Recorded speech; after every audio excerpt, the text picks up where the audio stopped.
एकेकाळी एका सुंदर राज्यात सिंड्रेला नावाची एक गोड, नम्र आणि मेहनती मुलगी राहत होती. तिचे आईवडील तिच्यावर खूप प्रेम करायचे. घरात नेहमी आनंद, हसू आणि प्रेमाचं वातावरण असायचं. पण दुर्दैवाने सिंड्रेलाची आई लहानपणीच खूप आजारी पडली आणि काही दिवसांनी ती कायमची देवाघरी निघून गेली. हे दुःख सिंड्रेलासाठी खूप मोठं होतं. काही वर्षांनी तिच्या वडिलांनी दुसरे लग्न केले. सुरुवातीला सगळं ठीक वाटत होतं, पण हळूहळू सिंड्रेलाच्या आयुष्यात अडचणी वाढू लागल्या. तिची सावत्र आई खूप कठोर आणि स्वार्थी होती. तिच्या घरातील सगळी कामं, झाडू मारणे, भांडी धुणे, स्वयंपाक करणे, कपडे धुणे ही सगळी कामं फक्त सिंड्रेलालाच करावी लागत होती. तरीसुद्धा सिंड्रेला कधीच तक्रार करत नसे. ती नेहमी हसतमुख राहायची आणि बागेतल्या पक्ष्यांशी, छोट्या उंदरांशी प्रेमाने बोलायची. एके दिवशी संपूर्ण राज्यात एक मोठी बातमी पसरली. राजाने जाहीर केले की राजवाड्यात एक भव्य नृत्य समारंभ आयोजित केला जाणार आहे. त्या समारंभात राजकुमार आपल्या भविष्यातील राणीची निवड करणार होता. राज्यातील सर्व मुलींना आमंत्रण देण्यात आलं होतं. हे ऐकताच सिंड्रेलाच्या सावत्र बहिणी आनंदाने उड्या मारू लागल्या. त्या सुंदर कपडे, चमकदार दागिने आणि नवीन बूट तयार करू लागल्या. सिंड्रेलालाही त्या समारंभात जायचं होतं. पण तिच्या सावत्र आईने रागाने म्हटलं, "तू घरात राहून काम कर, तुला त्या समारंभात जाण्याची काही गरज नाही." हे ऐकताच सिंड्रेलाच्या डोळ्यात पाणी आलं. ती शांतपणे बागेत जाऊन रडू लागली. अचानक एक तेजस्वी प्रकाश चमकला आणि तिच्यासमोर एक सुंदर जादुई परी प्रकट झाली. परीने प्रेमाने विचारलं, "सिंड्रेला, तू का रडत आहेस?" सिंड्रेलाने सगळी गोष्ट तिला सांगितली. हे ऐकून परी हलकेच हसली.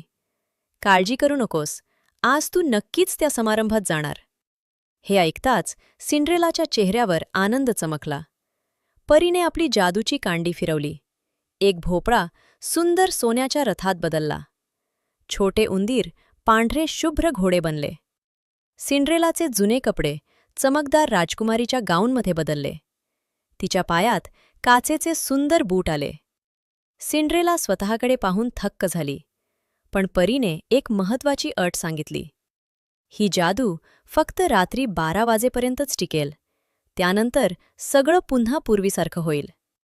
सिंड्रेलाने हसत मान हलवली आणि ती रथात बसून राजवाड्याकडे निघाली. राजवाड्यात पोहोचल्यावर सर्व लोक तिच्याकडे आश्चर्याने पाहू लागले. ती इतकी सुंदर दिसत होती की संपूर्ण दरबार थक्क झाला. राजकुमाराने जेव्हा सिंड्रेलाला पाहिलं तेव्हा तो तिच्यावर लगेचच मोहित झाला. तो तिच्याजवळ आला आणि म्हणाला, "तुम्ही माझ्यासोबत नृत्य कराल का?" सिंड्रेला लाजून हसली. दोघेही आनंदाने नाचू लागले. संपूर्ण राजवाडा त्यांच्या नृत्याने उजळून निघाला. वेळ कसा गेला हे सिंड्रेलाला कळलंच नाही. अचानक टन टन टन टन घड्याळाने 12 वाजायला सुरुवात केली. सिंड्रेलाला परीची अट आठवली. ती घाबरली आणि पटकन राजवाड्यातून धावत बाहेर पडली. घाईघाईत तिचा एक काचेचा बूट पायातून निसटला. पण ती न थांबता तिथून निघून गेली. जादू संपली आणि ती पुन्हा साध्या कपड्यांमध्ये घरी पोहोचली. दुसऱ्या दिवशी राजकुमाराने त्या काचेच्या बुटाच्या मदतीने त्या रहस्यमय मुलीचा शोध घेण्याचा निर्णय घेतला. त्याने सैनिकांना आदेश दिला, "ज्या मुलीच्या पायात हा बूट अगदी फिट बसेल तीच माझी राणी बनेल." सैनिक घराघरांत जाऊ लागले. अनेक मुलींनी प्रयत्न केले, पण बूट कोणालाच फिट बसत नव्हता. शेवटी सैनिक सिंड्रेलाच्या घरी आले. तिच्या सावत्र बहिणींनी खूप प्रयत्न केले, पण त्यांच्याही पायात बूट बसला नाही. तेवढ्यात सिंड्रेलाने शांतपणे बूट घालून पाहिला आणि तो बूट तिच्या पायात अगदी योग्य बसला. सगळेजण आश्चर्यचकित झाले. राजकुमाराला खूप आनंद झाला.